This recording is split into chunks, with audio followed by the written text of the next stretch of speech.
ऐसे food items हैं या कुछ ऐसी एक्टिविटीज़ हैं जो हमें थायराइड कंट्रोल करने के लिए खानी चाहिए, या कुछ ऐसे फूड आइटम्स जो हमें बिल्कुल नहीं खाने चाहिए अगर हमारे थायराइड लेवल्स काफ़ी ज़्यादा हैं? जैसे मैं बताया था कि खाने नई जो खाने की चीज़ें हैं वो कहते हैं कि या तो हुँ, सोया हुँ, या फिर जितनी भी गोभी की फैमिली की चीज़ें हैं, मस्टर्ड हो गया, गोभी हो गई, ब्रोकली हो गई, हुँ, केल हो गया। राइट, ये सब चीज़ों से थोड़ा-सा थायराइड पे असर पड़ सकता है, बट अगर आप खाने को पका के खाएँगे, इन हुँ, सब चीज़ों को कुक करके कुक खाएँगे, करके खाएँगे। तो फिर ये चीज़ का इफ़ेक्ट न्यूट्रलाइज़ हो जाता है। ओके। अगर हम कहें कि हमारे को थायराइड को हेल्दी रखने के लिए क्या-क्या खाना है, हुँ, तो आपको मिनरल्स ज़्यादा खाने हैं, क्योंकि थायराइड की हेल्दी फंक्शन के लिए ज़िंक और सेलेनियम करके जो मिनरल्स होते हैं, वो इम्पोर्टेंट होते हैं। हुँ, ये जो दोनों मिनरल्स हैं, ये आपके जितने भी नट्स और सीड्स होते हैं, हुँ, उनमें होता है। साथ ही में अगर आप नॉन-वेज खाते हैं, तो आप अगर एग्स खाएँ, आप चिकन खाएँ, फिश खाएँ, हुँ, उससे आपको फ़ायदा होगा। आपको अच्छी मात्रा में आयोडीन खाना है, जो कि आपका नमक, आयोडाइज़्ड नमक में आपको मिलता है। हुँ, उसके अलावा अगर आप आजकल सीवीड के आपको चिप्स मिलते हैं, these hmm, are something that you can eat hmm, which has a lot of iodine. Hmm, fish खाएँगे तो फिश के अंदर आयोडीन होता है, वो हुँ, आप खा सकते हैं। हुँ, चीज़ खा सकते हैं। हुँ, ये सब चीज़ें खाने से आपका थायराइड ठीक रहेगा। ओके। क्या ऐसे टेस्ट होते हैं ये जानने के लिए कि हमारा थायराइड कितना है? एक सिंपल टेस्ट होता है, उसको बोलते हैं थायराइड फंक्शन टेस्ट, जिसमें कि आपके 3 कंपोनेंट्स होते हैं, हुँ, T3, T4 और TSH। हुँ, हुँ, टीएसएच जो मैंने बताया कि शुरू में बताया था कि पिट्यूटरी से एक हार्मोन रिलीज होता है, वो टीएसएच होता है, जो कि थायराइड पे मैसेज पहुंचाता है कि अब आप अपना टी थ्री और टी फोर बनाओ।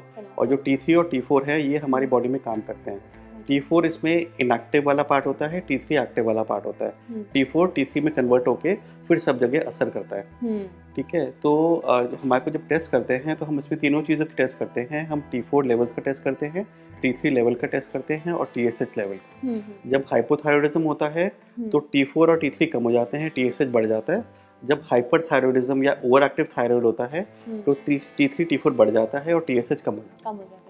ऐसा कहा जाता है कि थायराइड की दवाई हमें कभी मिस नहीं करनी चाहिए, और इन केस अगर किसी की मिस हो जाती है, तो तब क्या करना चाहिए? है। आइडियली थायराइड की दवा हम खाते हैं, हुँ, उसको आपको एम्प्टी स्टमक खाना होता है। उसे खाने के आप 1 घंटे बाद तक कुछ नहीं खाएँ। हुँ, बट इसका मतलब ये नहीं कि अगर आपकी जिस दिन मिस हो जाए, आप उस दिन नहीं खा सकते। हुँ, आपको जिस समय याद आया, आप उस समय तुरंत अपनी वो दवा खा सकते हैं। हुँ, आपको ऐसा नहीं करना कि आपने उस दिन दवा नहीं खा सकते। हाँ, right, the only thing that will happen, अगर आपने दवा कुछ खाने के बाद खा ली, कि उस दवा का अब्जॉर्प्शन पूरा नहीं होगा। हम हुँ, खाली पेट इसलिए बोलते हैं ताकि आपका दवा का अब्जॉर्प्शन प्रॉपर हो जाए, हुँ। इसके लिए खाली पेट खानी होती है। बट जिस दिन आप भूल जाएँ दवा खाना, उस दिन जिस समय आपको याद आए, उस समय दवा को खा लीजिए। क्या-क्या ऐसे प्रिकॉशंस हैं जो एक पेशेंट को लेना चाहिए जो रोज़ाना दवाई खाता है थायराइड की? कि उसको क्या चीज़ें तो करनी ही करनी चाहिए अगर वो एक मतलब रोज़ की मेडिकेशन पे है थायराइड के लिए? बस उतना उसको ध्यान रखना है कि सुबह अपना अलार्म लगा के, अपना सुबह 6 बजे का अलार्म लगाए, हुँ। गोली खाए और दोबारा सो जाए।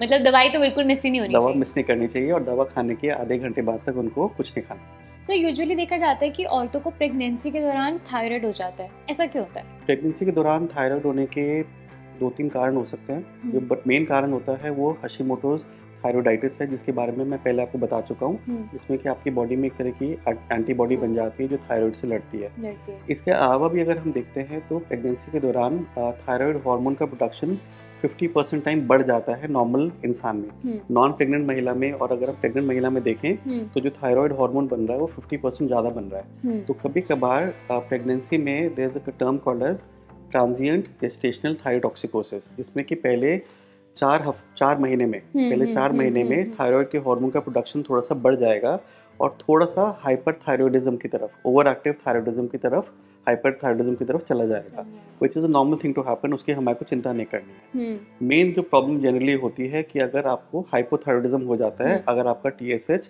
हुँ, अनकंट्रोल्ड है, आपका टीएसएच बहुत लो है, हुँ, उस केस में आपको प्रेगनेंसी में प्रॉब्लम होने के चांसेस बढ़ जाते हैं, जिसमें कि जैसे मैंने बताया, प्री टर्म लेबर हो गया, प्री इक्लैम्प्सिया हो गया, बच्चे की ग्रोथ प्रॉपर ना होना, बच्चे का इंट्रा यूट्राइन ग्रोथ रिटार्डेशन बोलते हैं, हुँ, या फिर डिलीवरी के टाइम दिक्कत होना, हुँ, या बच्चे के डिलीवर होने के बाद भी बच्चे की ब्रेन डेवलपमेंट प्रॉपर ना होना, हुँ, ये चीज़ें होने की संभावना रहती है। प्रेगनेंसी में हमारा टीएसएच थायराइड लेवल, जो टीएसएच लेवल है, हुँ, दैट शुड बी बिलो 2.5।